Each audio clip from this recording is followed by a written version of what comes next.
سڵاوتان لەبێت. مختەدا سەدری سەرۆکی ڕەوتی سەدر داوای کرد ڕێوشوێنە پێویستەکان بگیرێتە بەر بۆ دیاریکردنی کەسێک بۆ سەرۆکۆماری عێراق لە جیاتی جەنرال تاڵەبانی سەرۆکۆمار کە ماوەی زیاتر لە 5 مانگە بەهۆی نەخۆشیەوە لە نەخۆشخانەیەک لە ئەڵمانیا. سەدر لە بەیاننامەیەکدا وتی پێویستە ڕێوشوێنە پێویستەکان بۆ دیاریکردنی سەرۆکۆمارێکی نوێ بگیرێتە بەر وەکو بەدیلی تاڵەبانی. سوپاسی سەرۆکایەتی داواکاری گشتی عێراقی کرد و داوای لێکردن سەربەخۆ بن. هەفتەنامەی ئاوێنە بڵاوی کردەوە ئەو کەسەی با تۆمەتی کوشتنی ڕۆژنامەنووس و خوێندکاری زانکۆ سەدر عوسمان دەستگیر کرابوو دوێنێ لەلایەن دادگای تاوانەکانی دووی هەولێرەوە ئازاد کرا و ئەوەش لەبەر نەبوونی بەڵگە و شایدی لەسەری. ڕۆژنامەکە لە زاری سەرچاوەیەک لە دادگای هەولێرەوە ئاشکرای کردووە ئەو کەسە بەپێی مادەی 182 ئازاد کراوەش لەبەر نەبوونی بەڵگە و نەبوونی کەسێک کە شایدی لەسەر بدات وەک تاوانبار. دوای 6 ڕۆژ لەو وادەی بۆی کشانەوەکەی دیاریان کردبوو ئەمڕۆ یەکەمین گروپی گەریلاکانی پەکەکە گەیشتە خاکی هەرێمی کوردستان. ئاژانسی هەواڵی فرات نیوزی نزیک لە پارتی کرێکارانی کوردستان پەکەکە بڵاوی کردەوە گروپەکە 15 گەریلا پێکاتوە و چەکیان پێبووە لەلایەن گەریلاکانی دیکەی ناوخاکی هەرێمی کوردستانەوە لە ناوچەی هەروری نزیکچیای مەتینی پارێزگای دۆک پێشوازیان لێکراوە. حیزبێکی تورکمانی دوودڵی خۆی لە ئاگەری نیشتەجێکنی گەریلاکانی پەکەکە لە ناوچە جێناکۆکەکان دەکەن لە عێراق و بە پێویستیشی زانی لە ناو سنووری هەرێمی کوردستان کە دەستوری عێراق دیاری کردووە نیشتەجێ بکرێت.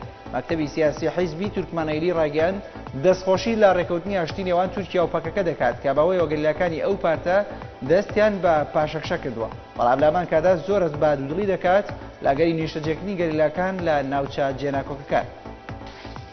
دەستەی نەزای عێراقی فەرمانێکی بۆ دەستگیرکردنی خاوەنکاری بەریتانی ماکرۆمیک 5 کەسدا بەڕێوەبەرانی ئەو کۆمپانیایە دەرکرد کە ئامێری ئاشکراکردنی بۆمب و تەقەمەنیان بۆ عێراق هاوردە کردووە. حەسەن کەریم سەرۆکی دەستەکە لە بەیاننامەیەکدا ڕاگەیاند لە ئێستادا پێشهاتێکی گرنگ لە دۆسیەی ئامێری ئاشکراکردنی بۆمب و تەقەمەنی هەیە.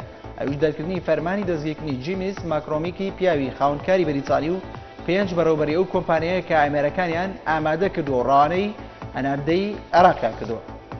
مەرجەی ئاینی بەناوبانگی عێراقی شێخ عەبدولمەلیک سعدی پێشنیازێکی نیازپاکێتی بۆ دانوستان و گفتوگۆکردن لەگەڵ حکوومەتی خستە ڕوو کە سەبارەت بە داواکاری خۆپشاندەران و داواشی کرد هەردوو مەزاری ئیمام عەسکەری لە سامەڕا جێگەی دانوستانی نێوان هەردوو لابێت.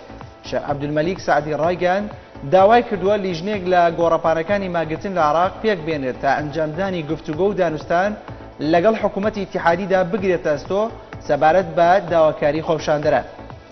سەرۆکی ئەمریکا ڕایگەیاند ڕۆڵی ئێران و حیزبڵا و ڕێکخراوی قاعیدە لە سووریا هێندەی تر قەیرانەکانی ئەو وڵاتیان ئاڵۆزتر و زیاتر کردووە. تاکیدیشی کردەوە بەشار ئەسەد و ڕژێمەکەی لە وڵاتەدا دوا ڕۆژیان نابێت. لە کۆنفرانسێکی هاوبەشدا لەگەڵ دەیڤید کامێرۆن سەرۆکوەزیرانی بەریتانیا باراک ئۆباما پێداگیری کرد کە حکوومەتەکەی فشارەکانی لە پێناو یارمەتیدانی گەلی سووریا چڕ دەکاتەوە. تاکیدیشی لەسەر پشتگیریکردن و یارمەتیدانی ئۆپۆزیسیۆنی میانڕە و لە وڵاتە کردەوە. کوچەیەک لە هەواڵەکانتان پێشکەش کرا. هەر شاد